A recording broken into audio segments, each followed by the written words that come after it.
Hey guys, welcome back to Eric Reactions. I'm gonna go through my top 10 games shown at E3 this year. There were a lot of great games, but it was very hard to narrow them down. A lot of these we've seen in the past, but we got to learn a lot more during the E3. Just to keep in mind, this is my personal top 10 list, so there are going to be games that will surprise you maybe a little bit. You're going to be like, why is that game all the way up there? But I'll explain it all. Before we get started, just two honorable mentions. The first one is The Awesome Adventures of Captain Spirit. It's part of the Life is Strange universe, which automatically just makes it something I'm very excited for. But it is a free game, and with that being said, it probably has not that much content. So I'm guessing if it was Life is Strange 2, it would have definitely made my top 10. But being a smaller game, probably not, definitely not as much content. I'm not gonna put it on my top 10. The second one on my honorable mention is, you're gonna say this is heresy, but it's Super Smash Bros. Ultimate Edition. I personally didn't get to play Super Smash that much when I was a kid, which is why I'm not all that hyped for it. I think the first one was on 64 and then GameCube, and then Wii and Wii U. I didn't have any of those four consoles, so I never really got into it too much. The first time I actually owned a Super Smash game was on the 3DS, and it was fun, but I don't know, it just didn't feel like enough content. It was just one battle mode, and yeah, it's cool that all the characters are coming back, but you know, I was looking forward for more characters, you know, more new characters. So without further ado, let's get started on my top 10. You've been looking at this picture for a long time. It's Shadow of the Tomb Raider. This game, I love the first Tomb Raider in the reboot, and I have yet to play the second one, but I do plan to finish it before the third one comes out. The environment looks great. The trailer looks great. Lara, she's clearly developed as a character from when she was in the first game and she was just trying to survive. Here, she's like a cold, calculated, and she's really just, yeah, she's scary, honestly. And there seems to be a lot of gameplay mechanics that are brand new, and I'm very excited to check it out. And yeah, just look at the screenshot. It's beautiful. It's gonna be beautiful. So next on the list is Assassin's Creed Odyssey. And I chose this screenshot just specifically because, I mean, yeah, we get to play as a woman. That's never happened before, as of my knowledge of Assassin's Creed. And I've actually only played the first Assassin's Creed, and afterwards I was just like, this is getting repetitive. It's kind of boring. No, I only finished Assassin's Creed 1. The second one, I played a little bit through it, and I got bored because it got repetitive. So I haven't touched the series since then. Origins looked really cool, but I haven't gotten a chance to play that yet. I kind of want to before Odyssey comes out, but I don't know if I'll have the time. But Odyssey, I'm definitely getting, just because we get to play as a woman. We just don't get enough of that in games, and I want to support developers who are making the right choices and giving us choices like this. All right, and yeah, the game looks gorgeous, and oh my god, there were so many gorgeous games this year, and I mean, just graphical fidelity wise, they're getting better and better, and not just the graphics wise, just the art style, the environment, the world looks great, and I'm very excited for it. All right, so now on to number 8. We have Ori and the Will of the Wisps. Ori, I think it's one of my favorite, if not my favorite platformer, single player platformer of all time. Because if it was co-op or multiplayer, I might have something to say about that because of Battle Block Theater and how fun that is with friends. But Ori and the Blind Forest, definitely my favorite single player platformer. It was so good, and the music, the action, being able to change direction in midair with the bullet time thing, that was really cool. I don't know if it's bullet time, but kind of bullet time, where you could use projectiles and you could use the momentum of projectiles to shoot them back, and you go into the other direction. It's hard to explain without actually showing you gameplay footage. But yeah, this game looks like there's going to be a lot more moves. He has a family now. Look at that. He loves the little burb that he saved at the end of the first game. The art is gorgeous. The soundtrack, my god, it sends chills down my spine every time I play it, and I keep a playlist of its song of video game songs, and I always get chills when I play this one. So yeah, I'm looking forward to this game, Ori and the Will of the Wisps, and coming in at number 7. Is it 7? 7? Yeah. Tales of Vesperia Definitive Edition. Now this, you guys, I don't know, the most famous Tales game is Tales of Symphonia, so a lot of you might not have played Tales of Vesperia, especially since it was an Xbox 360 exclusive. But thankfully, it's coming to PC, PS4, Xbox One, Switch, and I think that's all of them, right? Yeah, all 4 of those consoles. I don't have an Xbox One, and this was announced at Microsoft's press conference. So for a second, I was like, oh no, it's not an Xbox One exclusive, is it? But yeah, it's coming to PC or Switch and PS4. My only problem is I don't know if I'm gonna get it for Switch or PC, because PC, higher graphics, higher whatever, everything. But Switch on the go, this game is very long. It's a great RPG. Probably one of my favorite action RPGs of all time. Mostly because I played it by myself the first time for about 80 hours, and then I got to play it again with my friend, and those are some of my best memories. Just it took us 2 whole years to finish that playthrough, but there's so much nostalgia, and I can't wait to go through this world again, especially with the extra content. So this has the content that wasn't in the Xbox 360 version, but came out in Japan on the PS3 version. So 2 extra characters, lots of different side quests. I'm looking forward very much to going through this world again. The characters are wonderful. Estellise, she's great. She's adorable. And Rita Mordio, Judith, Yuri, Flynn. Carol is actually the only one guy I don't really like, but Raven's great. And then we're going to be able to have the extra characters, which are Flynn and Patty. So I'm looking forward to that. So coming in at number 6 is Resident Evil 2, the remake. I've played Resident Evil 4, 5, hated 6, and 7. So 5 was a great co-op experience, and 4 was one of my... I got into 4 way later than I should have, but it held up surprisingly well. Like, the controls were a little iffy, but everything else about it was just great. And 6 was bad. Resident Evil just went too far away from its roots. And then we got to Resident Evil 7, which I think it was okay. The thing that really brought it up for me was that I got to experience it with my best friend, and I hope that I get to play this with her too. So, and just there's just endless memes that come up from this image. I mean, not really from this image, but from this combined with the Resident Evil 4. When I saw this trailer for the first time, I was just like, Leon. Because, yeah, the president's daughter, just, oh my god, that was so annoying, but really, really funny too. So, yeah, I've heard good things about Resident Evil 2, but I've never been able to get into it just because I didn't start playing Resident Evil until the 2010s, and it was too late to go back to that kind of graphical style. I don't know, I think I'm a little bit of a graphical snob maybe, but I couldn't go back to the old Resident Evils after that. So yeah, we get to see Leon. He looks completely different than before, but we'll see what it's like. I'm very excited for this. And coming in at number 5, we have Sea of Solitude. So this is probably the smallest game on my top 10, smallest studios. But the trailer, the press conference for it really, really blew me away.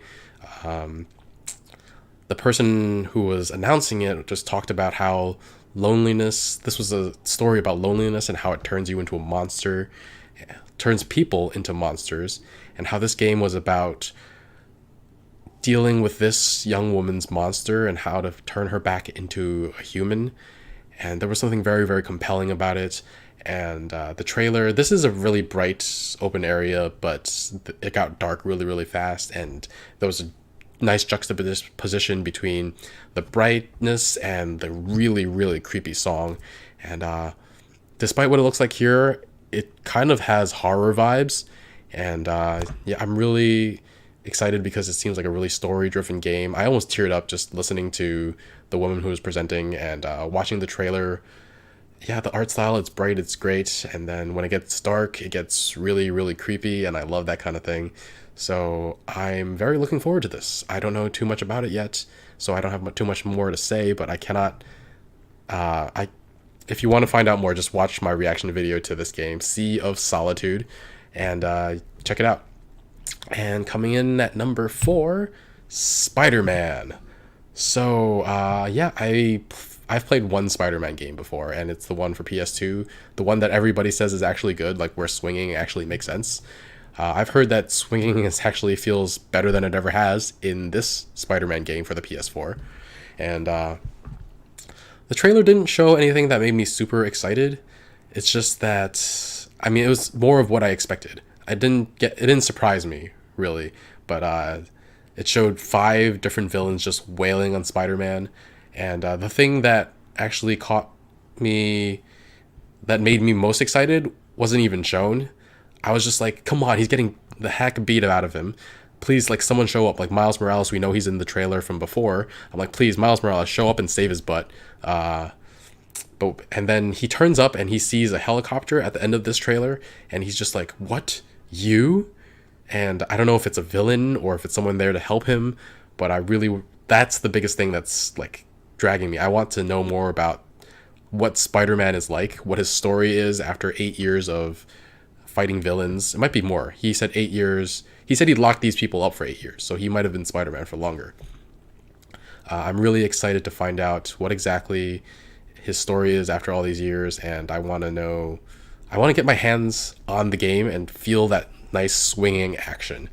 Not too much was shown in the trailer that made me excited, just because I don't need to see any more trailers. I just need to get my hands on the game and feel how good it feels to be Spider-Man. And so, counting down to number 3, we've got Kingdom Hearts 3. We got to see the Frozen world, which I'm pretty Arendelle. Is it Arendelle? It looks awesome. And I saw that it seems like Sora has different abilities based on what world he's in, because he had ice abilities while he was here, and then we also got a Pirates of the Caribbean world, which I'm not as excited about because Johnny Depp is a sexual harasser. He's a horrible person, but and I also just don't like the movies that much, honestly. But I saw Wreck-It Ralph. I don't know if he's getting a world or if it's just he's in the game. Maybe he's part of the Toy Story world. I don't know if that would make sense. We've got Monsters Inc.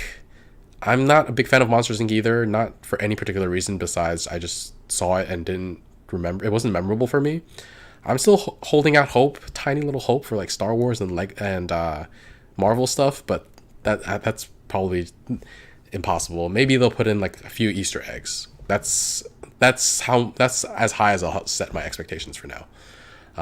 But we got to see Tangled, which I love. Tangled is one of my favorite modern Disney movies. I hope we get some Mulan back, some Pocahontas, some Moana. That would be great. But yeah, I mean, Kingdom Hearts is just... there's so much nostalgia because I played the first one and the second one and Chain of Memories back like 10, 15 years ago now. And when this was announced, I started to play through 358 over 2 days. And then it was because it's on the PS4 version, it's just the movie. So after that, I started Birth by Sleep. I'm going to play all the games through so I know the story going into this. And it's all very, very fun. And we got to see Aqua at the end of the trailer, and she looks different. Her eyes are yellow. I don't know if she went to the dark side, which is not something I expected from her. So I'm very excited to get back into this just because I love Disney. I love Final Fantasy.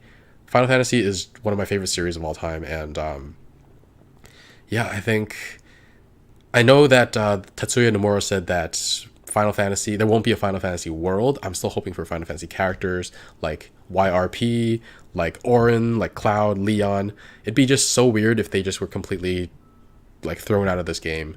But yeah, I'm very, very much looking forward to this when it comes out. And coming in at number 2, it's going to be a bit of a surprise. It's a pretty small game again. It's Overcooked. And I know it says Kevin, but Overcooked. So I actually forgot this dog's name when I was watching the trailer until they showed it at the end. He's very cute. He's got like these thick eyebrows, and so Overcooked is my favorite co-op game of all time. Easily my favorite co-op game of all time. It's so much fun to play.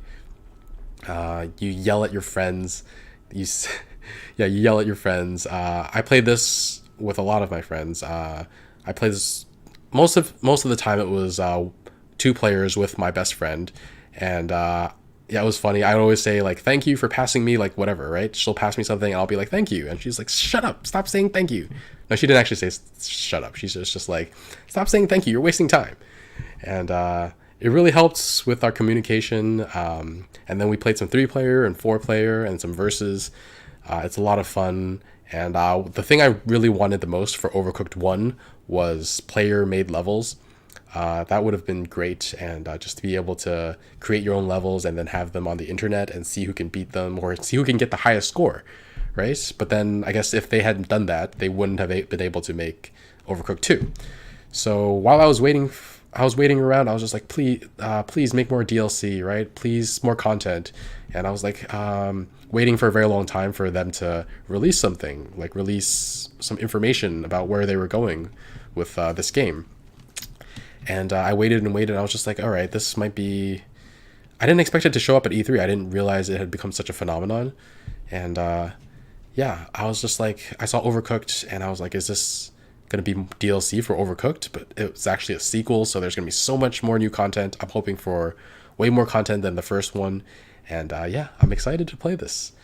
It's man, and there's online multiplayer too, so I'll be able to play with one of my friends who has a Switch, or maybe we'll both get it for PC. We'll see how it goes. And the number one E3 game I'm excited for is The Last of Us, and yeah, I'm just so. This is The Last of Us 1 was my favorite game of all time, so it stands to reason that The Last of Us 2 will be my most anticipated game. We get to see Ellie back. I love her. She's my gay daughter, and I love her so much, and I'm glad to see her. I was very glad to see her enjoy herself and have a good time, though she was a little. It was very clear that she was a little uncomfortable, like she wasn't comfortable being close with someone and being intimate with someone. You could see her while she was being held by, it was either Nina or Dina. I couldn't hear closely enough. And she was just like looking off camera, like a little concerned about where she was, like what her feelings are. And I just really want to see her happy, but I know that's probably not going to happen. I hope nothing happens to Nina, but in all likelihood something will, and that's why Ellie is so angry and pissed in the first trailer we saw. That was like a year ago, maybe, or maybe that was at PSX a year and a half ago. And then the combat looked amazing. She was able to dodge. She's not as strong as Joel. She can't just like beat people up with her fists. She doesn't have that old man strength, but she's much more nimble. She's able to dodge, squeeze through like narrow crevices and under cars. It just seems like there's a lot more options in battle, and that's really, really fun. And also, I feel like they're gonna be able to ramp up the difficulty because of that. And anybody who's heard me talk about playing The Last of Us, they know that I love playing on Grounded. The first time I played on normal, and I thought this game as a whole was a 10 for me, but the gameplay was only an 8.5 because I was just like, normal mode is a little too easy. Like, you get too many resources and you hold on to all of them and you're maxed out at every moment. You don't feel that tension. But then after that, I played on Grounded every single time, and that was great. And the more difficult this game, the better for me. I feel like it's going to be great. Yeah, there's just so much. I don't have too much to talk about in this game. I could go on for hours. But yeah, needless to say, I'm also excited that there's LGBTQ representation. They weren't afraid to start E3, the press conference, Sony's press conference. They weren't afraid to start it with a kiss between two women, and that's really great. Yeah, I'm really excited for this game. So let me know, guys, in the comments what your favorite 10 games, what your most anticipated 10 games of E3 are, or if not 10, then a little less. Be sure to like, comment, and subscribe. Just for more content like this. And I'll see you guys soon. Bye, friends.